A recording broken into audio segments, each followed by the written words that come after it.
வணக்கம் ரிதி. நிச்சயமாக தென்மேற்கு பருவமழையால் தாமிரபரணி ஆறு ஒருபுறம் நிரம்பி வருகிறது. 100 அடியை தாண்டி தென் மாவட்டங்களின் உயிர் நாடியான தாமிரபரணி பாபநாசம் அணை தற்போது நிரம்பி வருகிறது.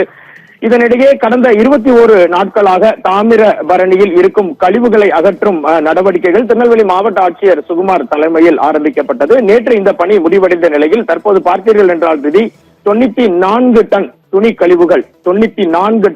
கழிவுகள் தாமிரபரணி ஆற்றில் இருந்து எடுக்கப்பட்ட அதிர்ச்சி செய்தி தற்போது வெளியாகி உள்ளது. தாமிரபரணி ஆற்றுப்படுகையில் அண்மையில் பெய்த மழையால் அணைகளின் நீர்மட்டம் ஒரே நாளில் பல அடிகள் உயர்ந்தது. பாபநாசம் அணையின் நீர்மட்டம் இன்று காலை 108 அடியாகவும், சேர்வலாறு அணையின் நீர்மட்டம் 136 அடியாகவும், மாவட்டத்தின் மற்றொரு பிரதான அணையான மணிமுத்தாறு அணையின் நீர்மட்டம் 87.89 அடியாகவும் பதிவாகி உள்ளது. பாபநாசம் அணைக்கு தென்மேற்கு பருவமழையின் காரணமாக தற்போது 1883 கன அடி நீரும், மணிமுத்தாறு அணைக்கு 1426 கன அடி நீரும் வந்து கொண்டிருக்கிறது.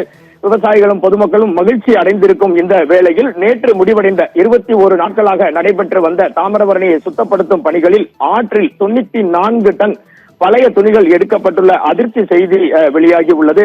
திருநெல்வேலி மாவட்டத்தில் உற்பத்தி ஆகி பல்வேறு தென் மாவட்டங்களுக்கு குடிநீர் ஆதாரமாக விளங்கும் தாமிரபரணி ஆற்றில் பொதுமக்களின் பொறுப்பற்ற தனத்தினால் 94 டன் பழைய துணிகள் ஆற்றிலிருந்து எடுக்கப்பட்டுள்ளது. இது தவிர பார்த்தீர்கள் என்றால் 4540 கிலோ பிளாஸ்டிக் கழிவுகள், 1720 கிலோ மண் கலயங்கள், 580 கிலோ செருப்புகள், 975 கிலோ போட்டோ மற்றும் கண்ணாடி பாட்டில்கள், நாப்கின்கள், தீபச்சட்டிகள், பாசி மாலைகள், சோப்பு, ஷாம்பு, பிளாஸ்டிக் கவர்கள் என பல டன் அளவிலான கழிவுகள் தண்ணீரில் இருந்து அகற்றப்பட்டுள்ளன.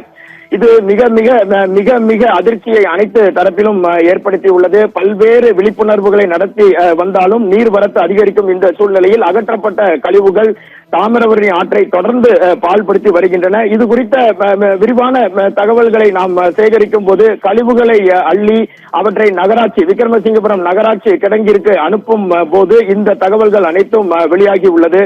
ஆற்றில் பொதுவாக தற்போது சேரும் கழிவுகளின் பின்னணியை கேட்டால் மிகப்பெரிய அதிர்ச்சி ரகம்.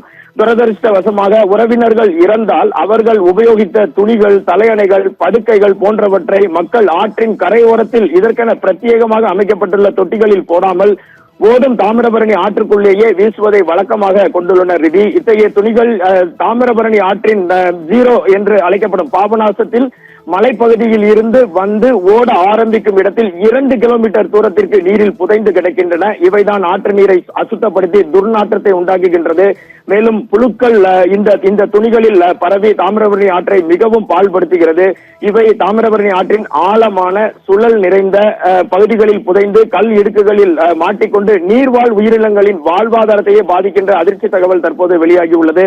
இந்த துணிகள் பலரின் மரணங்களுக்கும் காரணமாகி உள்ளன. ஏற்கனவே சத்தியம் தொலைக்காட்சியில் பலமுறை குறிப்பிட்டபடி குடிநீருக்கான உரை கிணறுகளை சுற்றியும் இந்த கழிவுகள் குவிந்து குடிநீரை மாசுபடுத்துகின்றன. ரிதி, இதன் காரணமாக கோடை காலத்தில் இது போன்ற பணிகளை ஆரம்பிக்கும் போது தாமிரபரணியை சுத்தப்படுத்துபவர்களுக்கே மிகுந்த அவல நிலை ஏற்பட்டு வருகிறது. ரிதி, பொதுமக்களின் இந்த குணாதிசயங்கள் உடனடியாக மாற்ற வேண்டும். இதற்குரிய விழிப்புணர்வு உடனடியாக ஏற்படுத்தப்பட வேண்டும் என திருநெல்வேலி அப்பகுதியின் பாபநாசம் பகுதியின் புள்ளியியல் துறையின் முன்னாள் உதவி இயக்குனர், ஓய்வு பெற்ற முன்னாள் இயக்குனர் மூர்த்தி தலைமையில் ஊர்காவல் படையினர், மணிமுத்தாறு சிறப்பு காவல் அணியினர், விக்ரமசிங்கபுரம் நகராட்சி என பல்வேறு அமைப்புகள் இந்த பணியில் ஈடுபட்டு தற்போது இந்த தகவல் வெளியாகி உள்ள மிகுந்த அதிர்ச்சியையும் ஏற்படுத்தி இருக்கிறது. ரிதி.